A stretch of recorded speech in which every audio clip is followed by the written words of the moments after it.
عبتان ومحي وحو عنبا وحاران maxkamadda degmada Laascanood ayaa xukunno kala duwan ku riday eedeysanayaal lagu soo eedeeyay maandooriyaha khamriga kaas oo ay soo qabteen ciidanka booliiska gobolka Sool khamrigan oo tiradiisu gaadhayso 173 dhalo ayaa waxa goobta ku sugnaa taliyaha qaybta booliiska gobolka Sool Ibrahim Jaamacadaad xeer ilaaliyaha maxkamadda waxaana xukunka maxkamadda ku dhawaaqay gudoomiyaha maxkamadda gobolka Sool Xasan Sheekh Maxamuud halkan horteena yaala khamriga maxkamadda ciidanka booliiska soo qabteen waxaana inta soo ogtay cidii dambiga gashay maxkamaddu go'aan ka gaadhay oo ahaa eedeysane Sakariya Carab Aadan kaasoo maxkamaddu ku xukuntay 3 sano xadhig iyo 3 milyan oo ganaaxa gaarigiisii seeraf aan lambar lahayn lubkeedu buluug yahay oo ku xiran saldhigga dhexe Laascanoodna waxa lagu xukumay 1 milyan oo ganaaxa sidoo kale waxay maxkamaddu go'aamisay in la baabiyo khamrigan waa 173 litir oo khamri ah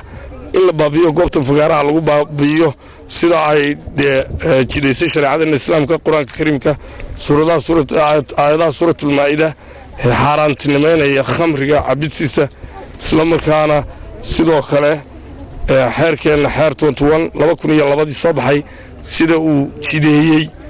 taliyaha qaybta booliiska gobolka Sool ayaa isna dhankiisa ka warbixiyay hawlgalkii ay ku soo qabteen khamrigan isagoona baaq u diray bulshada ku dhaqan gobolka Sool inay ka shaqeeyaan xasiloonida iyo amniga waxaan hore ugu ballan qaadnay reer Laascanood haddaan nahay booliiska ciidanka booliiska qaybta gobolka Sool inaan ka dabar goyno dhibaatada ka haysata muqaadaraadka gaar ahaan khamriga ayaan hore ugu ballan qaadnay ciidanka hawlgalkii ugu dambeeyay waa kan hadda aynu joogno waxa fuliyay ciidanka saldhigga Yagoori waxa halkan yaala 173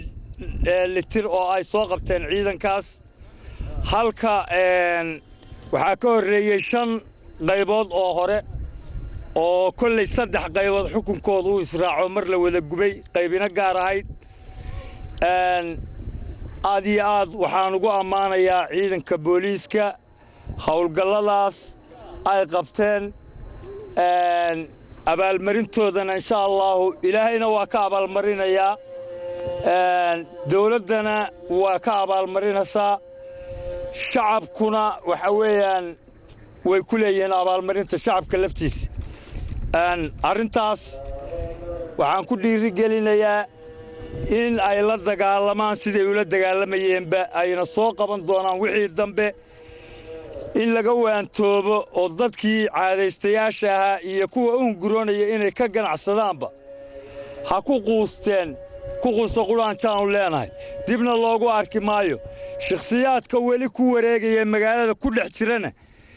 iyagana si degdeg ayaan jawaabtooda u bixin doonaa insha Allah haddii aan la yidhaaho waxaan uga mahadcelinayaa intii nagala shaqaysay iyo dadkii gacanta ka siiyay ciidanka booliiska iyo muxuu ahaayay hay'adaha